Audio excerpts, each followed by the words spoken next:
I think that when you have, a hobby or passion, and you have an opportunity to pursue it, I think that those can sometimes turn into like the greatest experience and best memories of your life. I don't want to have any regrets, so I'll leave it all out there. I'll do what I can to the best of my abilities, or say whatever I have to say to get my point or my heart across, and let the cards fall how they fall. Thank you for joining me on another episode of Life's Next Lesson Plan. I'm Rachel, and I started this podcast during my 29th and last year as a high school teacher. The goal of my work with this podcast, as well as my Live and Learn Patreon, is to create a connection where we are all teachers. We all have lessons and stories to share that can help others. I'm so fortunate to be able to extend the four walls of my previous classroom to an unlimited audience, where we can all learn from each other. And my guests are some of the most inspirational people with the best stories and lessons I know, which is why I want to share them with you. Their words are something everyone should hear. It is my hope that you are able to take away something from each episode to apply to your own life, whether that be a career search, a path to a more fulfilling life, or new ideas on current topics. Today I'm joined by another unbelievably inspirational former student here to share with you Blake Leeson, who is now a professional volleyball player in Europe. Blake's story will reinforce my main message of this podcast, that taking that chance to live out your dreams means living with no regrets. His wisdom reaches far beyond any lesson I could teach, and I'm honored to have him here to share his story and his life lessons with you.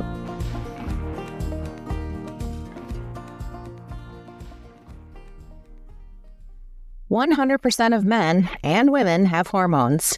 And with the increased presence of processed foods and environmental toxins, it's more important than ever to make mindful choices in the products we use every day. That's why I trust Hue and Grace, high-performing, clean products designed to support hormone health while reducing exposure to harmful chemicals. Because this topic has been my primary focus since ending birth control in 2024 in an attempt to regulate my changing midlife hormones, after making healthy swaps in my diet, personal care products, and exercise routine, I've been able to lower my dose of anxiety medication I once relied very heavily on, and have restored balance to my nervous system and cleared up the brain fog I was experiencing in perimenopause. Hue and Grace has played a key role in this transformation, offering safe, effective, non-toxic solutions that support my wellness journey. If you listened to episode 16 with certified Mayo Clinic health and wellness coach Tracy Danielson Mitchell, you heard our talk about the importance of hormone health.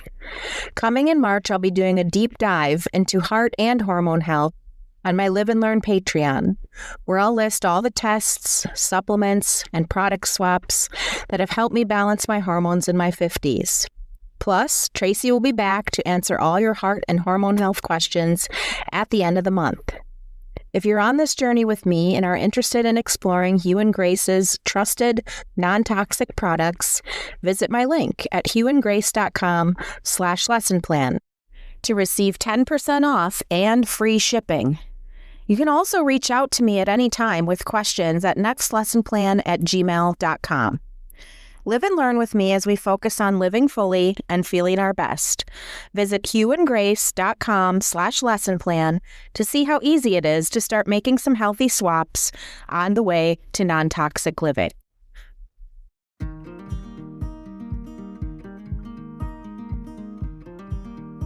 So today I'm so excited to welcome a former student of mine, Blake Leeson, to the podcast. Blake and I met in pubs or journalism class back in the day. And it was funny because I was telling my current students who I was recording with this coming weekend, and we have a poster that sits in my room. They made these read posters, and we were all holding a book in the poster. And I said, it's that guy, the tall guy in the poster. And so they're like, oh, yeah, he is tall. That I had to explain what he does. So I'll let him explain how his height probably has worked to his advantage and what he is doing in life. So welcome, Blake. And can you give the listeners a little bit of background on yourself?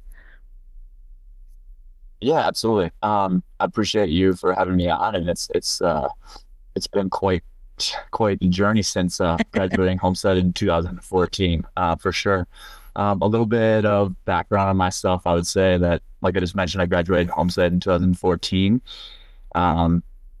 And without getting into specifics of, some more of the questions, but I decided that I wanted to continue athletics after high school, and I was involved in a bunch of different sports, and I eventually decided to go to Ohio State University and play volleyball there. And there's some backstory to that we can obviously talk about later on. But ended up going to play volleyball there collegiately, walked on, and eventually ended up getting a scholarship. Did my bachelor's, did my master's there. Then had the opportunity to go play volleyball professionally overseas. And I took it, jumped at the opportunity. Love to travel, love to see different areas of the world and just how different people operate in different communities. I thought that was a really cool experience to at least try to see, at least for a year or two, and see how it goes. And I was hooked, and I loved that experience and traveling, and I've been doing that ever since. And I'm going on to, this is year 6 now for me, playing internationally. And that's kind of up to speed since high school, at least. What I've been up to, and then coming back in between. So I was in seeing family and friends. 6 years, and you, I think, said 14 different countries? Yeah, I actually recounted, and I missed a couple. I think I was at 17 or 18 when I counted. Yeah. Oh my goodness! Wow. Yeah, ones I played in. Okay, yeah, that's a lot to pack into 6 years. Mm-hmm. Okay, so yes, we want to hear a little bit more about what led you to this amazing life that you're living right now. So, going back to your high school days and then leading into your college days, what are some of the biggest events that occurred for you in high school and then into college as well? Yeah, absolutely. Obviously, everyone's probably got a unique story. Mine it is interesting because my whole life I played football. As you know very well, it's like the Mexican Thiensville area has a pretty good feeder program in Cardinal. Football program that starts in like 5th or 6th grade. So I was in that for ever since I could remember, and played up until high school. All my friends were in that program and loved the sport. But as you know, I'm not the most large individual this way. So that I played until my sophomore year, where I ended up having a conversation with one of the varsity coaches at that point, that basically ended up in saying that they decide to go with another player for varsity for starting. I played quarterback during that time and in Cardinal. So that was a tough pill to swallow because I thought that I was talented enough to continue that journey and continue trying to play in college, because that was always a goal of mine. I wanted to play football. I wanted to play football in college. And I think that realization definitely kind of opened up a new window or new opportunity for me just to kind of like explore other options. So as much as it pained me to hear that in the moment, I think that, hindsight's 2020, you look back at that and you're like, it's honestly like a blessing in disguise. And although I love the sport, physically, I think that it would have definitely taken a bigger toll than volleyball on my body and maybe my head, with everything coming out now with CTE and all the damage that can go beyond the sport.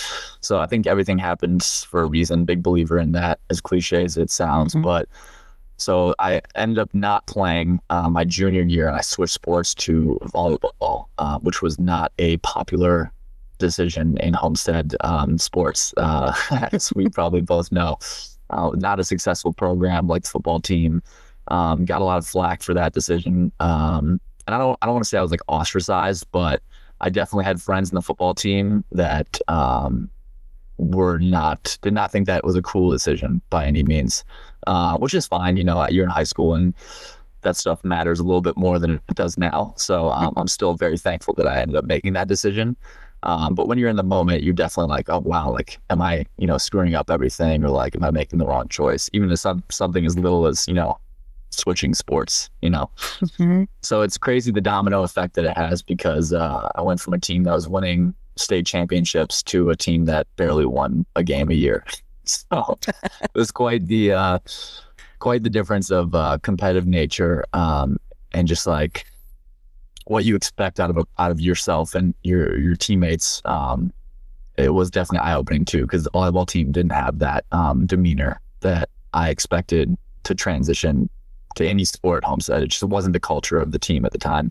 I actually found out recently that they just won conference, so good for them. But putting them on the map. But yeah, so I ended up switching sports. I had a couple injuries. I broke my hand my sophomore year, so that was another reason why I decided to switch sports, along with what the coach said. And I kind of used that as like a chip on my shoulder, because like when I was younger, I everyone gets made fun of. I think you should get made fun of to a degree. I think it makes you more well-rounded. But I got made fun of for my size and my weight, and just like how skinny I was, and I think that definitely played a role in like the chip on my shoulder type of mentality I kind of took into switching sports. Because as I mentioned before, it just like wasn't a cool thing to do. So switching sports was definitely a big thing for me. And I didn't know about men's volleyball. It wasn't big. I would argue that's still not that large, but it's definitely growing, especially with the women's leagues now all over the country. There's 4 professional women's leagues. And I think that, in 40 years when I'm retired, I'll look back and it may be like a cool sport now. For guys to play. At least I hope that that's the direction it's headed. But yeah, so not to ramble, but I switched sports into my junior year. I played volleyball for my first year of high school, my junior year.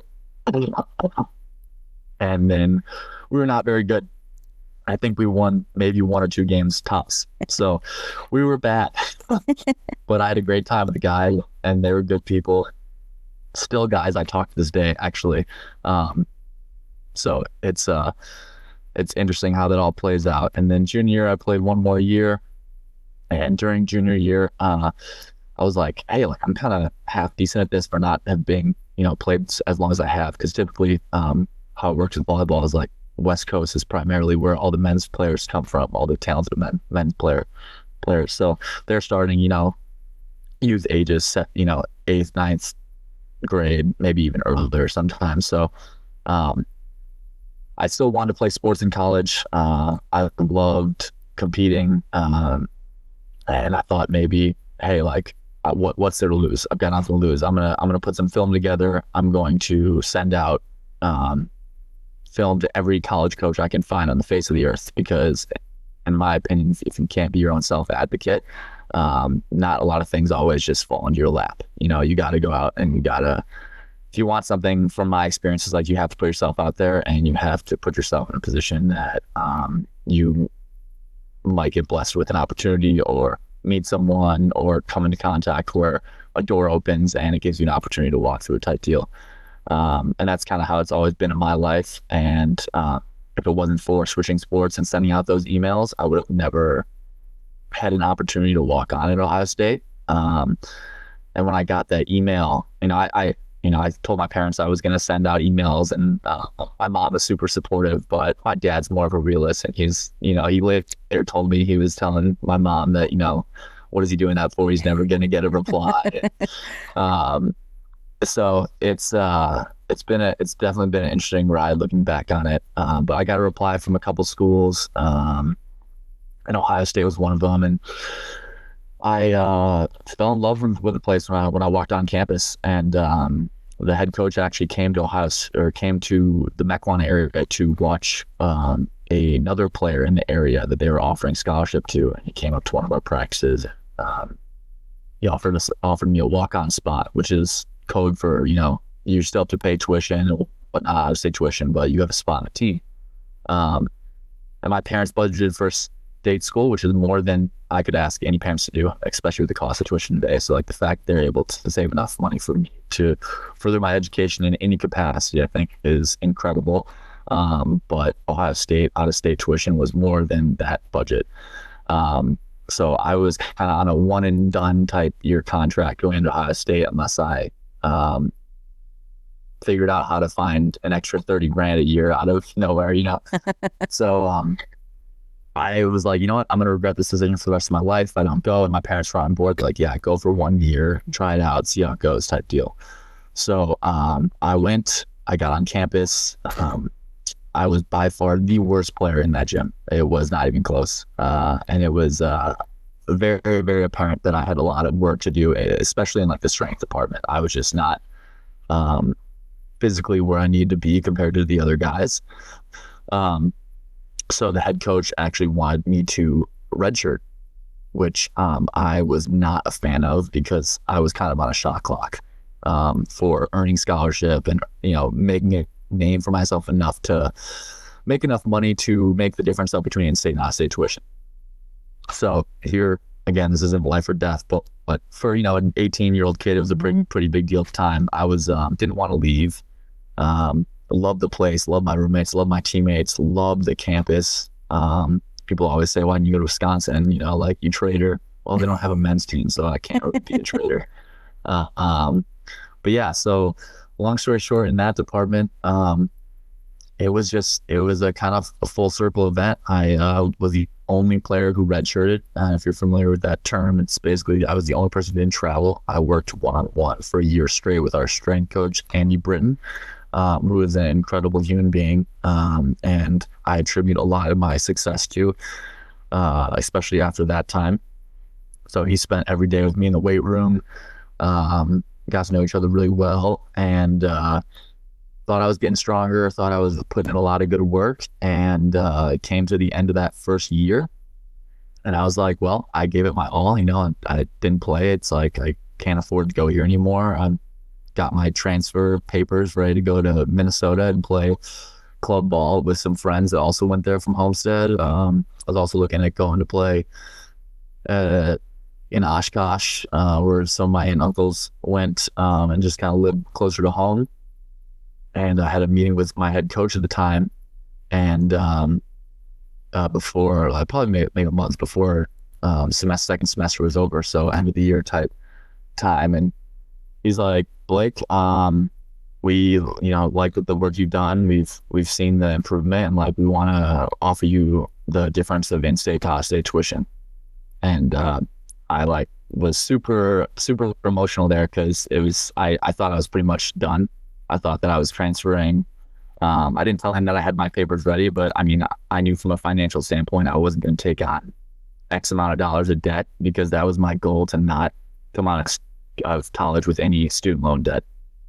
And I didn't want to take on that financial responsibility regardless of how the opportunity was. I just didn't want to put myself in a hole after coming out of college. So hearing that from him was awesome. And getting to that point was definitely opened the doors for everything else, because from then on out, kind of just all fell into place. I don't want to say it was all luck, because I did work exceptionally hard that year and put myself out there to get myself in that opportunity. But that year after was, I'd say, one of the best years of my life. I ended up starting every single game that next season. We went 32-2 or 32-3, and we won a national championship at Penn State. And I was fortunate enough to have the match-winning kill against BYU in that match. So that was a very surreal feeling, to go from thinking you're going to leave, not financially being able to stay there, to getting scholarship, and then that next year winning a national championship. It was a very flick of a switch type moment from one year to the next. So that was a really cool experience. And I was just extremely lucky to be on a team that was really, really talented. I mean, I slid into a spot that was, the pieces were there, and I've tried to fill that last piece. I actually got recruited as a right side, which is not the position I play now. But I had a meeting with the coach during the time. I was like, hey, what's the fastest way on the floor? What's the fastest way to get scholarship? Because only playing for 2 years in high school, you're not necessarily like locked into a certain position. You know, it's still pretty early, and you're fresh in terms of like body mechanics and things like that. So I was like, hey, if you need me somewhere, wherever's the most needed position and that I can potentially earn scholarship in, he's like, we need middles. And I was like, all right, guess I'm going to try and be a middle. So that was kind of that. Now, do I love playing middle? Not necessarily, but it was the opportunity that I had, and I tried to make the most of it. And it kind of just fell in place after that. The year after that, we had another incredible year. We had everybody return except for one starter. We got a transfer from France, who actually knew my roommate and one of my best friends, Nick Surgeon, who was Polish. And he filled in that 0-2 spot. And we went back to back and won another national championship that following year in 2016, 2017. And we just went on a crazy run. And I just fell in love with the sport. The second national championship happened to be at home, which is the odds of that happening and you playing it is like crazy, because as you know, in other sports, I'm sure they make those bids like years ahead of time. So it wasn't just like, oh, like we're good this year, we're going to bid for it. It was like that was set 5-6 years in advance, and it happened to line up when we were at home. So being the final game was at Ohio State in 2017, we had like 10,000 people in the arena for our game, which for men's volleyball in the country of America, and specifically Ohio, which is like a very like football, wrestling oriented type state. And if you play men's volleyball, it's probably, I don't want to say frowned upon or looked down upon, but it's not like an echelon of sports you could play as a male. So having 10,000 Buckeyes show up for that game, who maybe didn't even know we had a men's volleyball team at the time, was crazy. Walking out in front of that arena is a memory I will never forget. You couldn't hear yourself think. And to this day, it's the most people I've ever played in front of. So from there, yeah, I just we finished with 2 national championships and 3 conference championships from 2015 to 2019 from the time I was there. So we had a pretty great run. And after those national championships, I think I can say this now because I don't think the NIL matters anymore, but I had some agents contact me. So I was like, oh, there's like professional volleyball overseas. Like you can, go travel and see the world and get your expenses covered for you relatively and get to play a sport. Like that sounds incredible. So I didn't talk to him immediately, but as time went on, I got closer to graduating. I lined something up, and from there it was the rest was the history. I went and played in my first year, and then I went to Switzerland, and then Germany, and then had a little stint in between where I wasn't sure if I was going to play again. Had some personal things that popped up in my life. Then I was kind of at a crossroads of do I quit? Do I continue pushing and following a dream that I had to play like at the highest level? And families, relationships involved, and things like that make you second guess yourself to a degree in some of those situations. So went through a little bit of that here and there. Thought I was going to quit, and then ended up getting kind of like a breakthrough contract on the team I'm now. That just is one of the coolest places I've ever played for, and the team is really really incredible. So that I kind of sped through that last part. I can go into more detail if you like, but that's kind of the whole synopsis of how I got to here now. And I just think that it's been a crazy ride looking back, because I look at it back and I think, hey, like if I didn't, switch sports, what would I be doing now? If I didn't have that coach tell me, X, Y, Z, that kind of put a sour taste in my mouth about, competing for it and having to fight for it, where would I be now? Like, something that I missed too. I think you remember this. I was in your class in a boot probably. My junior year, I believe. I don't remember the time frame exactly, but I tore 75% of my Achilles, which was another, bump in the road. And this is why you always get multiple opinions whenever you go to a doctor. Let me tell you, I had one doctor basically look me in the eye and said that I'd never play competitive sports ever again. And that was a tough pill to swallow. Obviously, it turned out fine, but I got another opinion that was like, we can rehab it and you can try and work it back. So we'll do, ultrasound therapy and regrow the tissue to try and re-solidify that cut. I actually tore it in gym class with Dan Clauston on what was the gym class called? You'll Lifetime Sports or something. Sports. Yes. I was riding a bike that was not big enough for the size of myself, and the seat was a little bit too high and snapped off and went with my Achilles gearbox. So you live and you learn. Haven't ridden a bike since, to be honest with you. But yeah, so it's just been a wild ride, and I'm very thankful for the opportunities and the people I've met through it, because I just can't imagine any other way after everything that I've done. So. Right. Wow. Your story is such a testament to the other cliche, right? Like when one door closes, another one opens. And yeah, having been around high school students for 29 years, when these things happen, it's like their life is over, right? It's like a huge thing at the time. And then, like you said, you have to deal with the peer reaction, and you're dealing with your own emotion. And there's two paths that you can take, right? Like you could have said, well, I can't play football, so forget it. Like that's just out the window. But you definitely looked at that and saw another opportunity and went for it. And when you said that when you walked into Ohio State and you felt you were the worst player, how could you have imagined that you would be sitting here talking about the accomplishments that you've had today? And you wouldn't without that, what seemed to be life-ending situation that happened. And there's so many times as a teacher of high school students that I want to say, this won't matter. Yep. Or it's going to be okay, or even better than you could have imagined, which your story is definitely a testament to. I know just talking in my last guest episode or few ago with Anna Strelo, who, her dream was always to be a professional athlete. She was a soccer player. She thought she was going to, that was her path.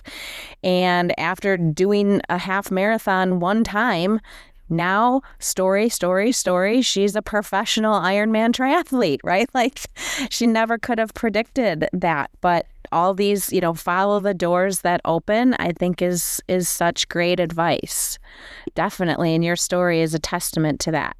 So for those of us, or at least me or anybody who's not familiar with what the process looks like of becoming a professional athlete, we got to hear the amazing story of how you got to these national championship experiences from switching sports midway through your high school career. So what does that look like? Does that happen during your senior year? I know you said you had agents reaching out to you. Can you explain to us kind of how that all works?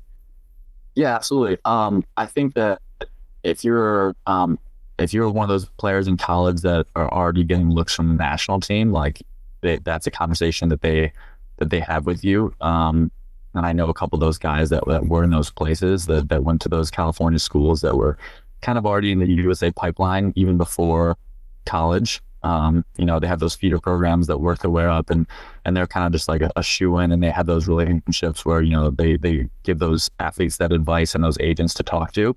I was obviously a little different, along with a lot of other people that go and play who don't have that connection, I guess, right away. So when I got reached out to by an agent, I was like, whoa, this is weird. Like, is this legit? Is this real? Like, because I had no idea, and what you don't know. So you try and find out as much as you possibly can about, who is this agent? Are there anybody who played in the past for your school? Anybody you know through mutual friends you can talk to get advice? Places that are good to go, places you want to stay away from, right? Because you're essentially picking up your life and moving to this random village or random city in the middle of Europe that you've never been to, never heard anybody from, and you may not know a single person. You may not even have an American on your team or Canadian, or so that definitely a little nerve-wracking, but also kind of exciting at the same time. I mean, it's not for everybody, but so after I got that message from a few agents, I was like, all right, so what's the process from here type deal? And how it essentially works is you sign with an agent who typically takes a standard 5 to 15%, I've heard, I guess, anywhere from that range of a part of whatever contract they get you as like a finder's fee. Also, like, just to have somebody on your side in case, for lack of better term, shit hits the fan, and something goes wrong.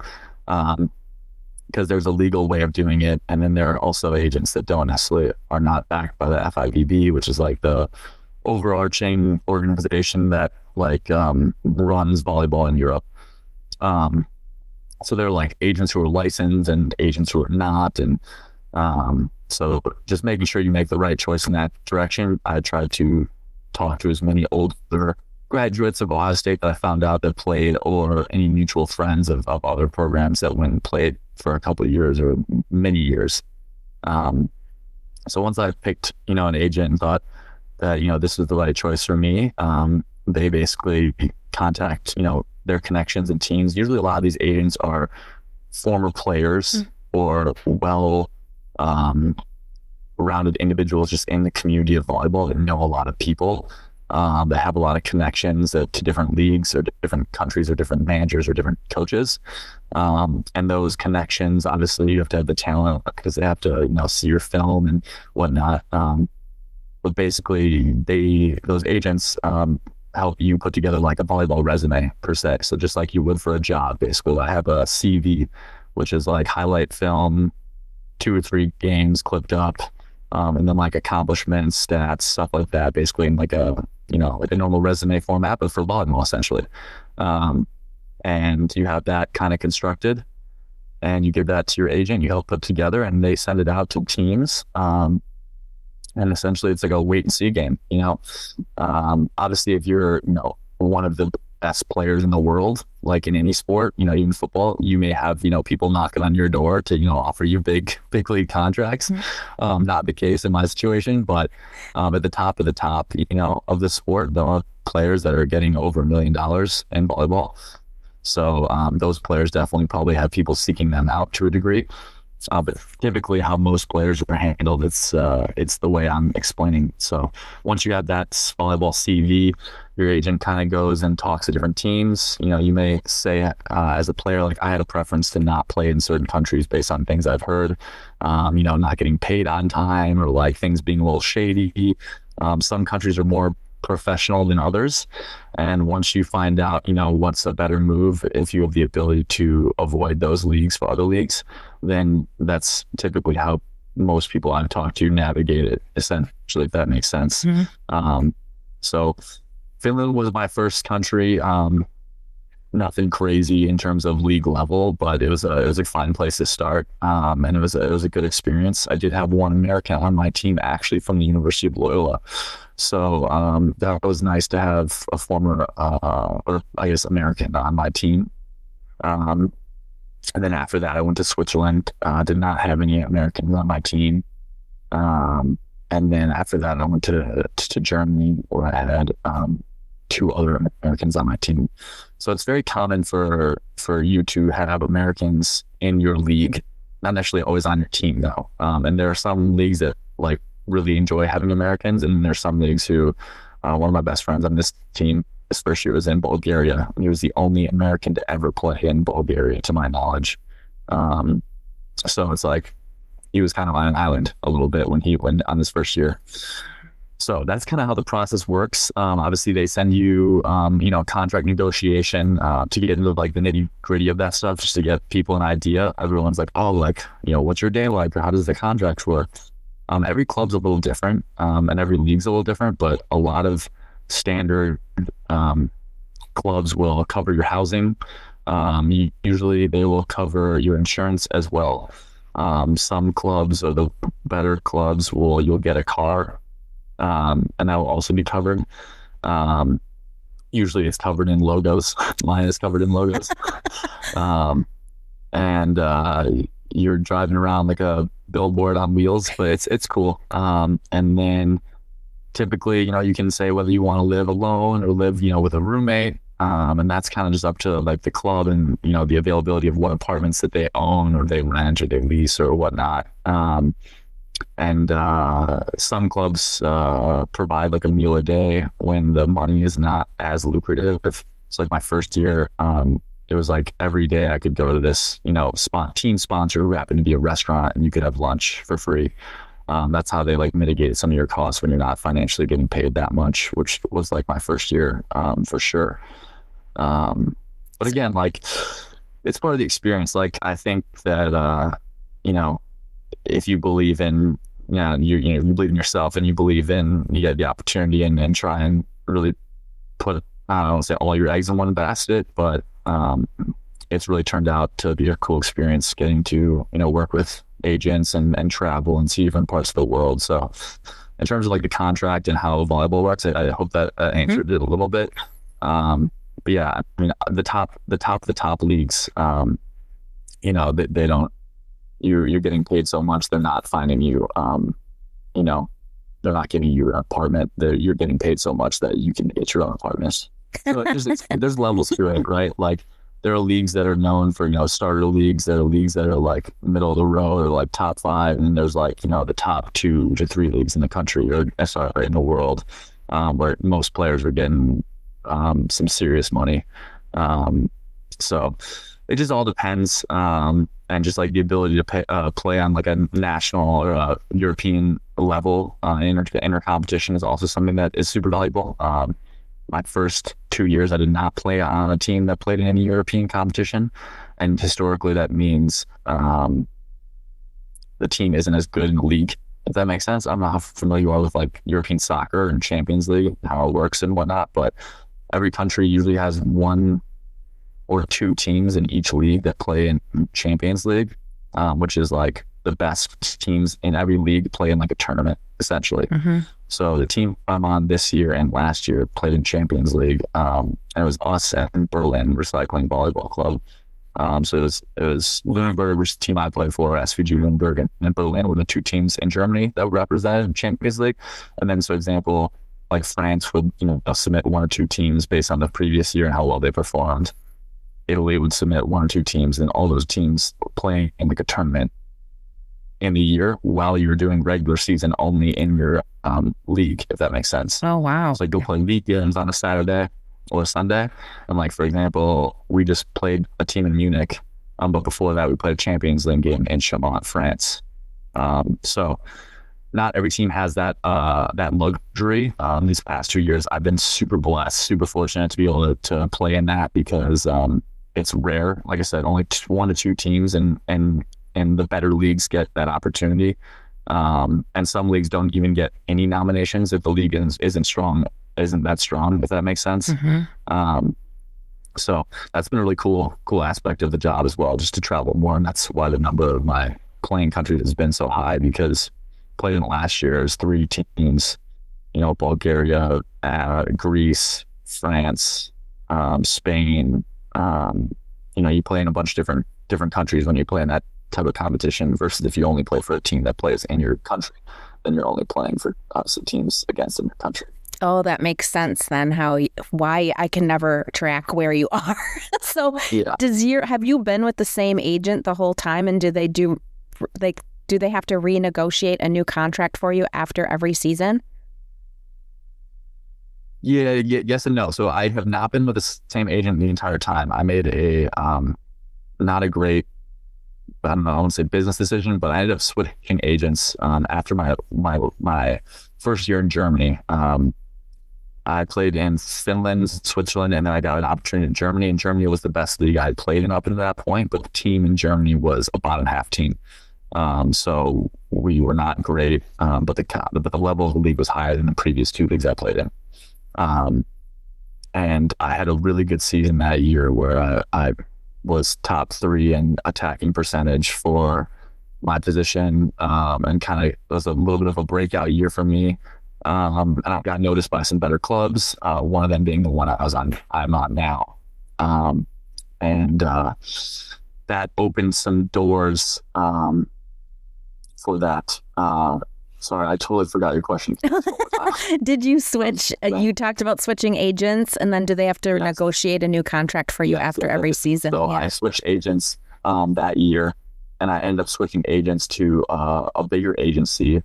And I knew that this was a possibility of happening, so it was a little bit of a gamble. But there are some agents who have, they keep 10 to 15 people or 20 people, and there's some agents who have got like 50, 100, 150, players. And then, okay, you have to think about it, rationally. Where am I at that list? With an agent has 15, maybe I'm a big fish in a small pond. An agent that has 150, maybe I'm a small fish in a big pond, and like, that's something I came to realize when I made that switch, is that the level of communication stuff, wasn't as good to some degree. And I was kind of left on an island, and that was around a time when I actually came back and worked for like 6 months and coached volleyball, and I did a volunteer opportunity in Chicago where my brother lives with his family. And I thought I was still done playing, even after one of my best seasons, just because I made a poor decision where I ended up basically with no contracts that were necessarily a vertical move. They were all kind of horizontal moves. So I don't want to say I drank the tea, but I drank the tea of this one agent, and it didn't end up working out well for me. So I kind of had like a gap year almost, where I kind of screwed myself over a little bit, and I thought I was done after that. So, but the short answer to your question is yes, they are renegotiated each year. Some teams will sign you on a 2-year or 3-year. I've only signed once. I signed a 1 year my first year, and then I re-signed again on a 1 my second year. But there are guys on my team that have been signed for 2 or 3 years. Typically the local guys, if there's there's one local guy on our team that's a very good player, and they want to keep him here. So like, it's a little bit different of a situation because his family's here and stuff like that.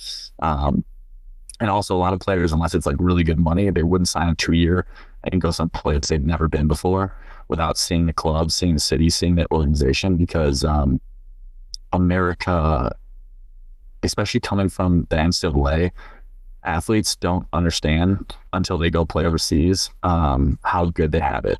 There's a lot of things that happen overseas that you just take for granted once you get over here, because you just realize like, wow, that was done for me in college, especially if you play like a Power 5 school, or if you went to like a big Division I high school even.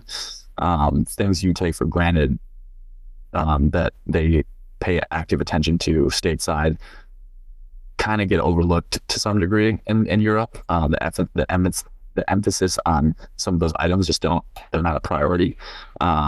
So they get lost a little bit here and there, and that can be frustrating to some Americans, or North Americans even. But yeah, that's the short answer is yeah, they renegotiate year, and that's when you obviously can have your agent say, hey, like, you played well, he wants 10%, whatever, he wants, a nicer apartment, or, he wants to bring his wife, or, things like that are all like negotiable pieces. It just depends on where you play and like what type of financial situation the club is in, and what they can offer, or what they're willing to offer based on like how well you play, essentially. Wow, that's super interesting. All new information to me. I have no idea. Yeah. So you mentioned a couple of your career highlights. Before we move on, are there any other highlights that you want to mention before we get into kind of your goals of where you are at this stage of your life? Yeah, I would say like, I think my highlights to me, like every time I've like achieved like a pretty big highlight, like the year before has always been one that's been very testing. I've found. I think that, before winning the national championship and all that stuff happened in college, and like thinking I was going to play in college or thinking I had to leave Ohio State, like with the injuries and stuff like that. Then I had some pretty great successes after that. Same thing happened in professionally. Like I was ready to hang it up. I was in a long-term relationship for a number of years that I thought was probably gonna last or be the one per se. And like I was making a decision based on like, oh, do I still want to, play and live out this dream? And when I was like pretty at a low point, I would say, like you're questioning if you should continue because you put in 3 years and you don't know if you've made any traction, and financially, like it was the first couple of years for me was a struggle. And I think that having that realization again, just being like, no, like I'm so close, like I'm right there, like stay with it, has been something that like has really paid dividends now more so than ever before in my life, because if I would have quit then, I wouldn't have achieved any of the accomplishments professionally that I've had up until that point, because up until that point, I wasn't on a team that won anything. We never placed. So the past 2 years, we got third in Bundesliga last year. So we medaled, which was awesome. It was the first time getting a medal for me personally in a league. And then we also played Champions League. So we, in our Champions League pool last year, we finished third out of 4, which on paper was never supposed to happen, because if you looked at just sheer budget of those teams, we were by far the lowest budget. So on paper, we should have been last. So just to squeeze out that third place was awesome. And we ended up going to CEV Cup. I don't want to get too nitty gritty, but basically it's like Champions League. And then that's like the top 1-2 teams in every league. And there's a thing called CEV Cup, which is like that 3-4 spot.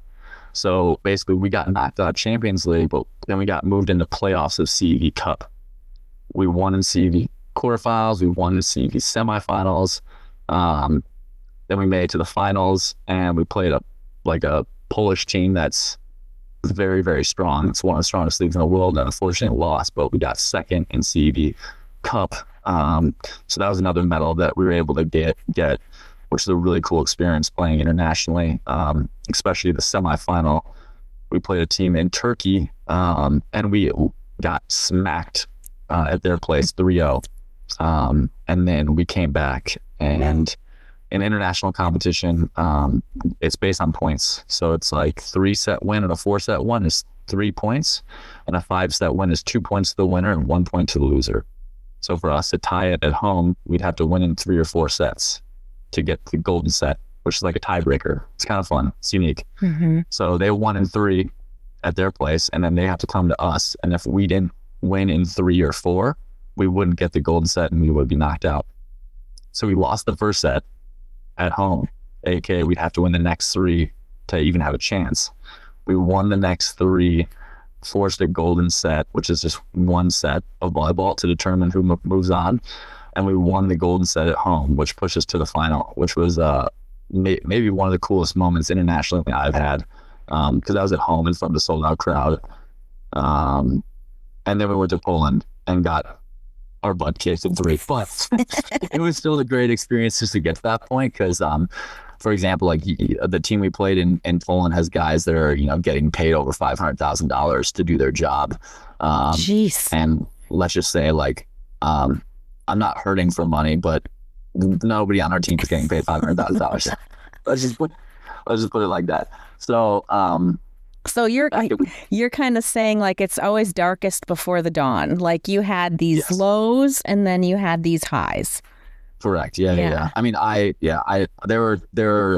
2023 year for me was probably one of the hardest years of my life, just because I was like, I thought that like all the work kind of, didn't succumb to anything. And not saying like it has to all the time, but obviously like when you put so much into something, you want to, push to get something out at the other end, which I think is the normal human nature thing to have. So getting to that point after thinking, maybe it's time to hang it up, or maybe, this isn't for me or whatnot, I think is also like when you realize like who is truly in your corner, and like who is like there for you no matter what, as cliche as it sounds. I mean, I've realized that a lot in life, that just like it's when it's not convenient, when you find out who's really in your corner and who wants to see you doing well regardless. So oh yeah. Big life moments, that happens. Definitely low points in life, that happens, right? So you definitely have a lot of life experience and stories to impart on others. So let's just transition right into your lesson that you have for us today.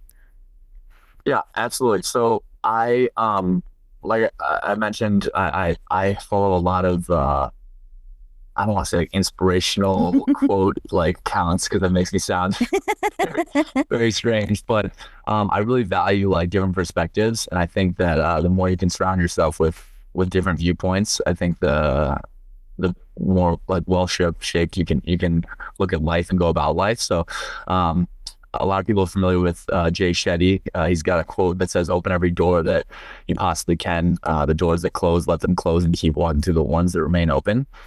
And I just think that for me personally, and in my life, that the things that I like had that gut, like I really want to do this, like were not always the most safe, or they're very nerve-wracking, and just like not the ones that maybe your stereotypical family or stereotypical answer would be to do in life. Because at the end of the day, it's all you can do, as cliche and corny as that sounds, but you don't know until you try. So I think that would be that lesson for me personally.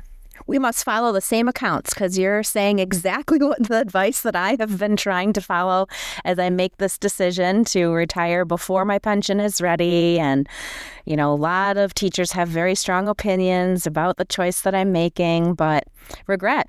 Like there are other things that I want to do in a different way. I want to live my life, and I'm just going to go for it. So thank you for reconfirming the choices that I am making. It's so wise, so wise. Okay, so let's help other people who are listening with some takeaways as optional homework. What would you suggest for them to do to take some action steps?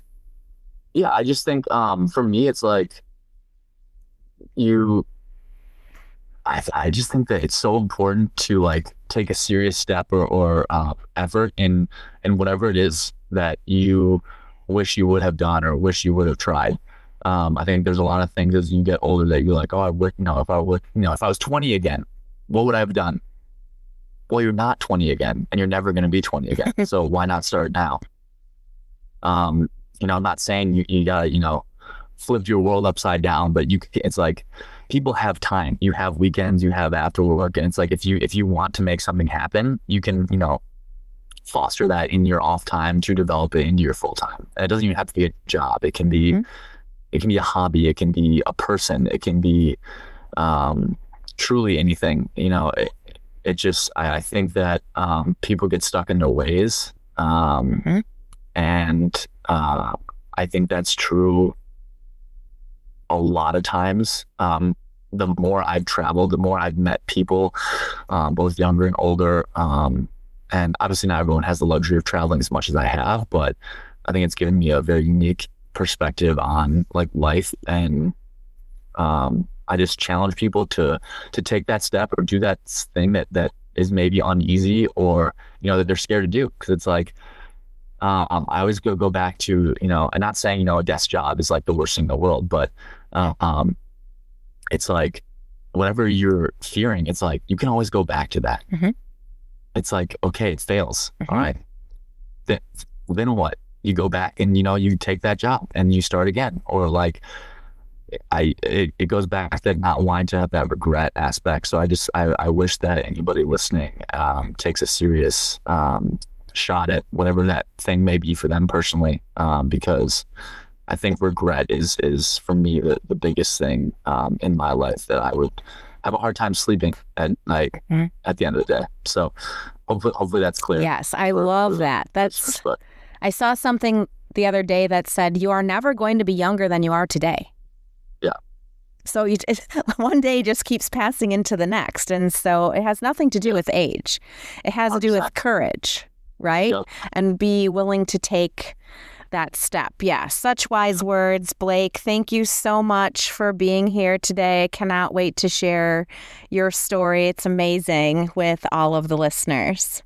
Thank you. Appreciate you having me on. It's been a pleasure. I hope you found Blake's words as inspirational as I did. Next week, I'll be back with a new lesson and more takeaways to apply to your classroom or to your life. If you'd like to subscribe to our email newsletter for special offer, just email us at nextlessonplan@gmail.com. If you're looking for more lessons and more personal content, you can join my Live and Learn Patreon for $5 a month or purchase single episodes.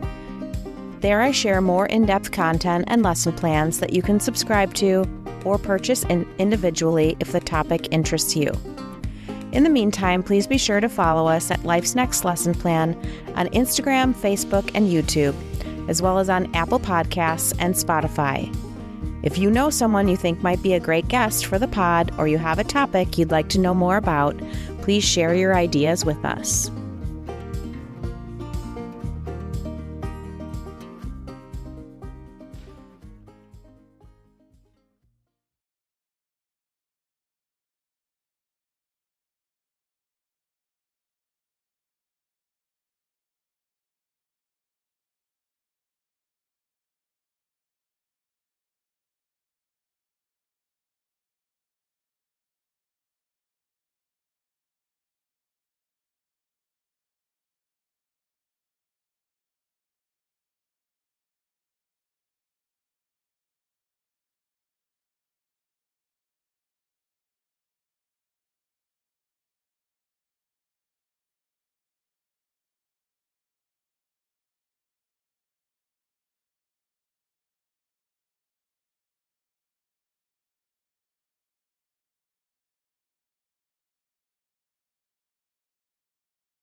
And I just think it's very normal to have those feelings about those things, because it's not it's not stereotypical. It's not what society has kind of led you into. High school, college, get a degree, find a 9 to 5, pension, IRA, all the boring stuff that's obviously very important, and you want to set goals towards. But I think that if you have the opportunity and you can still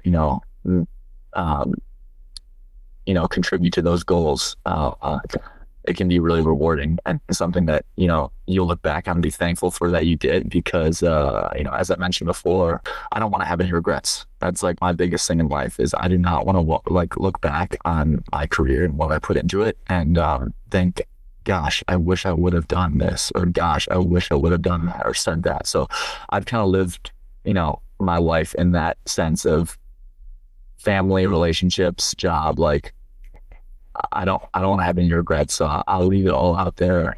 I'll do what I can to the best of my abilities, or say whatever I have to say to get my point or my heart across, and let the cards